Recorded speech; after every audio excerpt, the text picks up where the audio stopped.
Hey, it's Rick from For Community, creating community spaces so you can connect with others and also with God. Okay, let me level with you. I am a terrible cook. My family generally rejects most things that I make. I recently tried to make homemade bread, and I followed a recipe to the T as best as I possibly could. It came out, and it was so bad that my wife actually called our neighbors and told our neighbors not to allow me to bring them over a couple of pieces of my homemade bread because it was atrocious. My wife thinks my cooking is so bad, she calls the neighbors to warn them not to eat it. And if I'm honest, that feels like personal rejection, right? There's something inside of me that it's like, ow, that hurts, it wounds my pride just a little bit. It makes me kind of feel small. And now the entire, well, not the whole neighborhood, but my neighbors around me, they kind of know that I am such a horrible cook. But guess what? I can't smell. I can't taste. Had a little bit of an injury when I was a kid, lost my ability to smell, lost my ability to taste. So of course, I can't smell or taste or cook very, very well. But that rejection, though, it still feels real. Today, I'd like to talk about how we prepare for and process rejection, because we all have very different ways of responding to rejection. I gave a very light illustration in the beginning, but I think that you can think of many more ways that you have been rejected, and I can think of a ton more ways that I've been rejected. So can you just take a moment and think about one recent time when you have been rejected? Maybe even right now you're in the current process of being rejected. How does it make you feel? What does it cause you to do? What does it do to your friendship with that person that's rejecting you somehow, or the lack of friendship by that group of people who's rejecting you? What does it make you feel about yourself? If you had a camera in your house recording the moments of your rejection, what does your face look like? What does your body language look like? Are you standing with your arms folded? Are your hands up in the air? Do you begin to shout? I found a really great passage about processing rejection. And in this passage, we see a group. One part of the group has a plan for rejection, and the other part of the group does not. Jesus has a plan, what he's going to do when he's rejected. The disciples, however, do not. Our text today is Mark chapter 8, verses 14 to 21. But the disciples had forgotten to bring food. They had only one loaf of bread with them in the boat. As they were crossing the lake, Jesus warned them, "Watch out, beware of the yeast of the Pharisees and of Herod." At this, they began to argue with each other because they hadn't brought any bread. Jesus knew what they were saying, so he said, "Why are you arguing about having no bread? Don't you know or understand even yet? Are your hearts too hard to take it in? You have eyes, can't you see? You have ears, can't you hear? Don't you remember anything at all?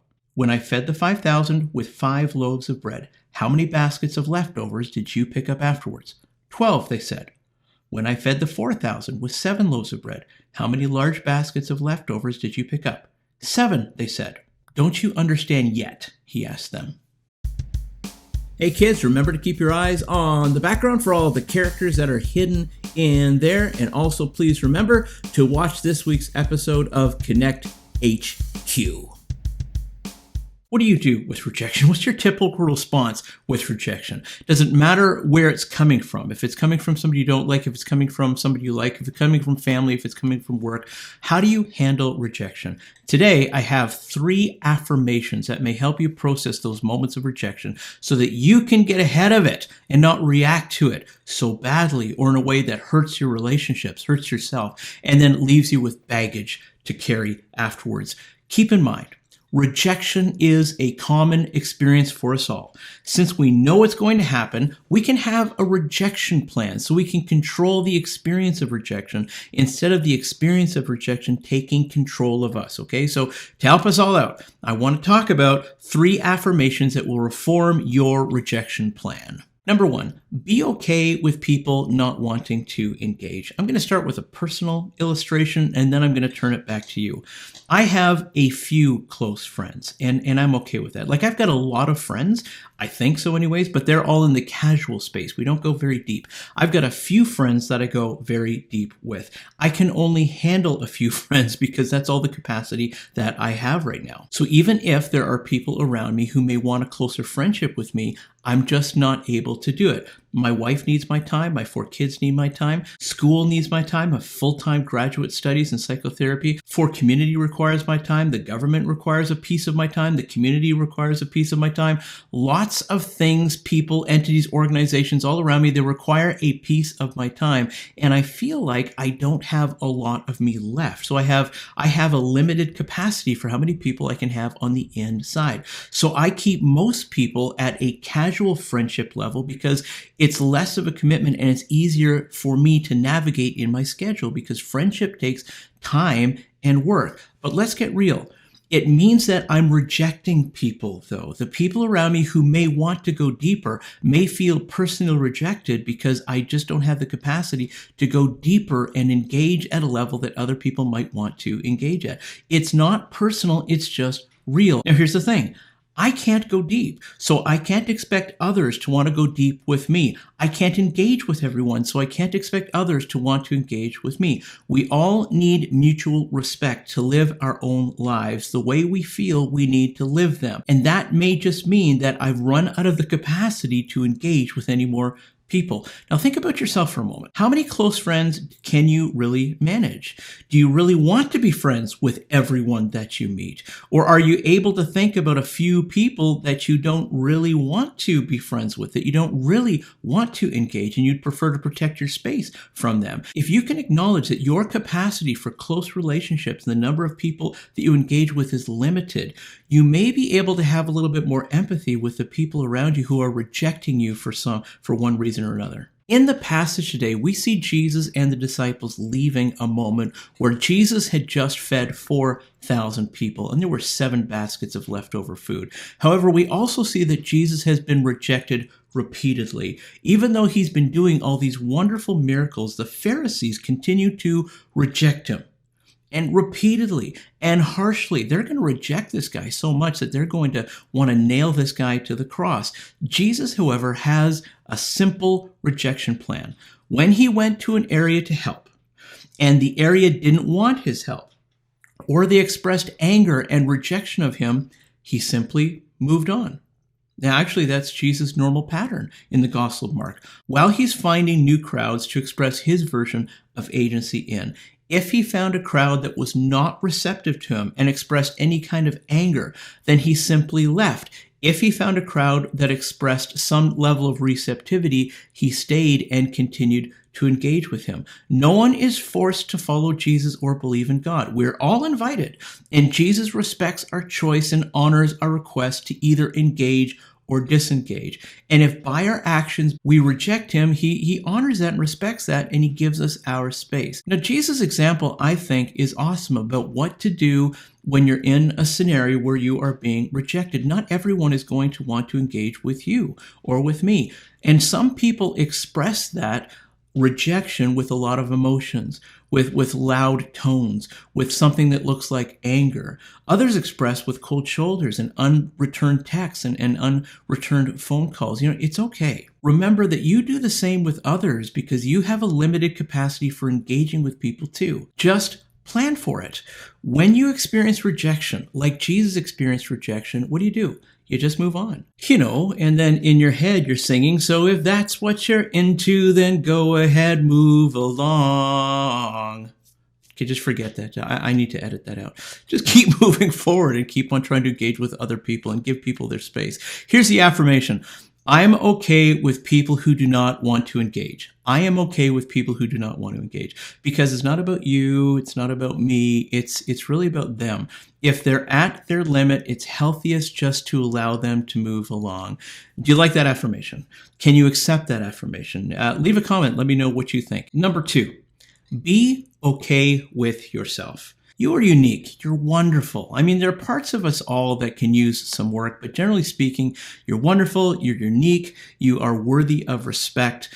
Biblically speaking, we read that we're all created by God and reflect part of God's own nature, his beauty and his creativity. And of course, we've all got work to do, and I'm not denying that we've all got work to do, but we can be encouraged that we've been created with purpose, on purpose, and for purpose. You have value. You have intrinsic value. you can be okay with yourself. And I don't mean to settle. If you've got work to do on yourself, then get to it. But don't beat yourself up thinking that you have no value, thinking that you're less than anybody else around you. Be okay with yourself. Rejection can sometimes bring out the worst in us. It brings out the worst in the people doing the rejection, and it brings out the worst in us who are being rejected too.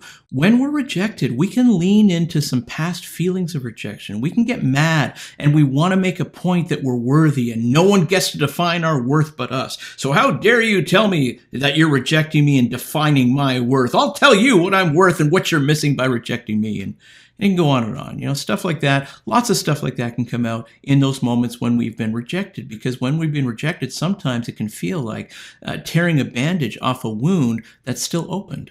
Be okay with yourself. Do you have work to do? Of course you've got work to do. I've got work to do. We all have work to do. And we want to continue to grow, and we want to continue to thrive and be the best version of ourselves we can be. That's awesome. But that doesn't mean you're worth less than anybody else around you. Someone who isn't okay with themselves may be lacking a rejection plan, just like the disciples were lacking a rejection plan, because they weren't totally okay with themselves either. So in the text, the disciples didn't have a rejection plan. Well, Jesus was okay testing for receptivity and moving along when he was met by people who rejected him. The disciples, they just weren't there yet. They took rejection personally. Now, it looks like the disciples were affected by the rejection of the Pharisees. When Jesus warned them to be on their guard against the yeast of the Pharisees, the teaching of the Pharisees, not to let it get in their hearts, they totally went to a dark place. They weren't thinking abstractly. They're kind of thinking concretely here.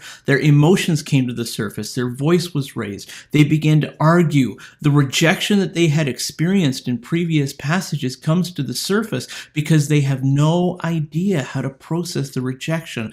They're now arguing about bread, for crying out loud, which isn't the real argument, right? It's never the real argument, right? They're kind of like an old married couple that goes to this therapist for marriage counseling because they can't stop arguing about which way the toilet paper roll is supposed to go on in the bathroom. The toilet paper roll may be the content of the argument, but it's not the reason for it. There's something deeper causing it. And so that's what's going on with the disciples. There's something deeper causing this argument. It's because they really don't have a plan for what to do when people reject them. And by the way, just to cease all arguments, it goes toward the outside, not the inside. Now here's the problem. Their arguing isn't consistent with mission. Jesus is bringing the disciples on a mission to make him known so that everyone can experience friendship with God, forgiveness, and better stability in life. The disciples hadn't totally embraced who they were or their purpose, so they got stuck in this very, very small thing. A rejection plan includes this affirmation: I am okay with myself. I know I've got work to do, but I'm just as valuable as the people around me. My personality is okay. My purpose is okay. When someone rejects me, it's not about me. It's not about a deficit in my personality. It's not about a declining worth. It's really about them. Now, if there's work to be done, then do the work. If people are rejecting you because you keep swearing at them, showing up to work late, hitting them, treating them with general disrespect, then of course there's work to do. And maybe you are causing some of that rejection. There's some work to do. But that doesn't mean you're less of a person, though. Generally speaking, within normality, when someone rejects you, it may have more to do with them than it has to do with you. So, I am okay with myself. How do you like that affirmation? Can you accept it? Can you use that to inform your own plan of rejection? When somebody comes at you and rejects you, are you okay with the affirmation, I'm okay with myself? Thirdly, be okay with God. God had a purpose for you before you were born. He created you uniquely to be you and excel in whatever that means for you. Are you perfect? Well, no, of course not. But God is, and he knows what he's about, and he's calling you back to himself. One of the things disciples missed was this: it's Jesus' mission, not theirs.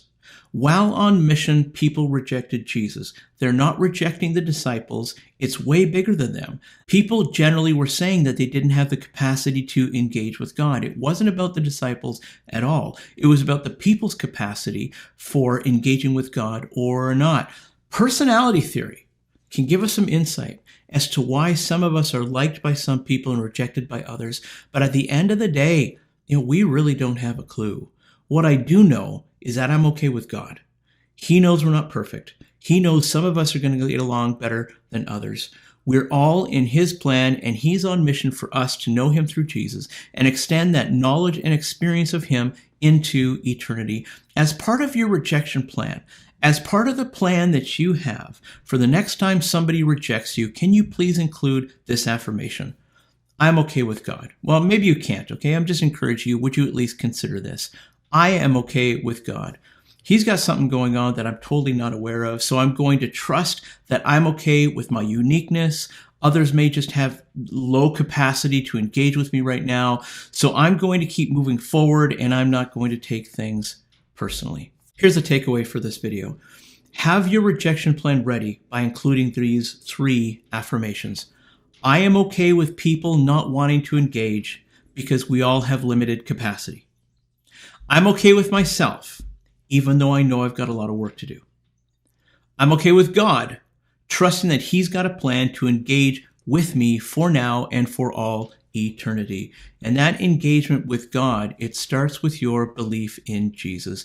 Please reach out and talk to me if you need some help figuring that out. If you like this video, please give it a thumbs up or subscribe if you'd like to see more. If you think it's really useful, then please give it a share so more people can benefit from it. That's it from me to you for now, for community, creating community spaces so you can connect with others and also with